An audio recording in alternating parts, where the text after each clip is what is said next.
السلام علیکم ورحمۃ اللہ وبرکاتہ۔ الحمدللہ وحدہ والصلاۃ والسلام علی من لا نبی بعد، اما بعد فاعوذ باللہ من الشیطان الرجیم، بسم اللہ الرحمن الرحیم۔ ناظرین، جس دکان، کاروبار یا بزنس پر جادو ہو تو وہ دکاندار کیا کرے اور اس کے کیا کیا علامات ہیں جب دکان پر جادو ہوتا ہے؟ ناظرین، کسی کے بزنس اور دکان پر جادو ہونا کیا سچی بات ہے؟ ہو سکتا ہے۔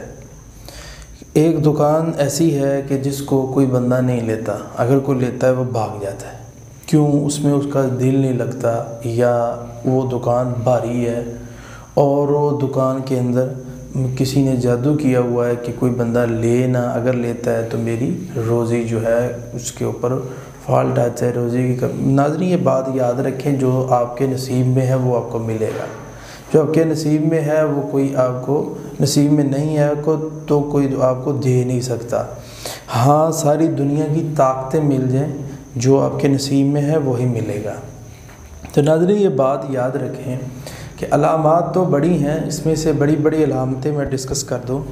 دکان پہ دل نہ لگنا، دکان سے بھاگنے کو دل کرنا، کسٹمر آتا واپس چلا جاتا ہے، کسٹمر بوجھل ہو جاتا ہے، کسٹمر کا دل کرتا ہے میں اور دکان پہ چلا جاؤں، خود غصہ آتا ہے، کسٹمر کے ساتھ بدتمیزی ہو جاتی ہے، کسٹمر کے ساتھ نہ چاہتے ہوئے تلخ کلامی ہو جاتی ہے، اور کسٹمر ایک بار جب چلا جائے تو پھر واپس نہیں آتا، کیونکہ کسٹمر کو جتنا بھی نرمی اور محبت کے ساتھ اس کے ساتھ پیش آیا جائے تو وہ آپ کا بن جاتا ہے، اگر آپ اس کے ساتھ سختی سے پیش آئیں گے تو وہ بھاگ جائے گا۔ تو سب سے پہلا جو ہدف آپ کو بنایا جاتا ہے وہ یہ ہے کہ آپ عقل معاف کر دی جاتی ہے۔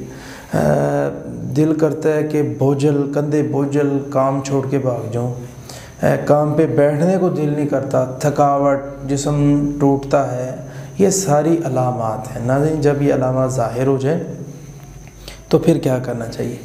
سب سے پہلے یہ ہے کہ آپ اپنی دکان کے اندر سورہ بقرہ چلا دیں، ٹھیک ہے؟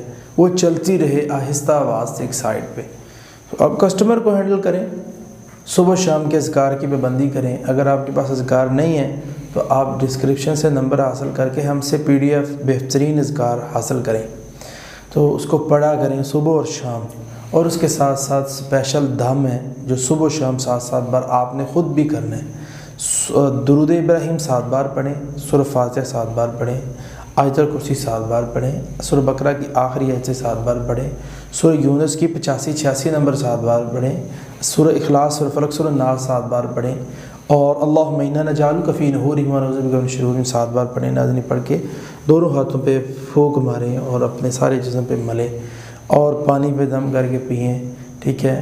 جب آپ دکان پہ جائیں یہ دم کر کے جائیں، اور دکان میں جب آپ فارغ ہو جائیں تو سورہ اخلاص، سورہ فلق، سورہ ناس یہ اپنی زبان کو اس کے ساتھ تار رکھیں۔ اللہ کے فضل و کرم کے ساتھ انشاءاللہ الرحمن جو یہ میں نے آپ کو دم بتایا ہے یہ اتنا شاندار ہے، اور یہ جو پڑھائی دکان میں چلانی ہے اتنی شاندار پڑھائی ہے، آپ کسی جگہ پر بھی چلے جائیں یہ بند نہ کریں۔ انشاءاللہ ایک تو قرآن مجید کی وجہ سے آپ کی دکان برکت ہونی شروع ہو جائے گی، دکان میں رزق بڑھ جائے گا اور کسٹمر بھی آئے گا، اور آپ انشاءاللہ بااخلاق بھی بنیں گے، اس کے کئی فائدے بھی ہوں گے۔ اللہ سے یہ دعا ہے، اللہ رب العالمین ہمیں حاسدین کے حسد سے، شر پلانے کے شر سے اللہ محفوظ فرمائے۔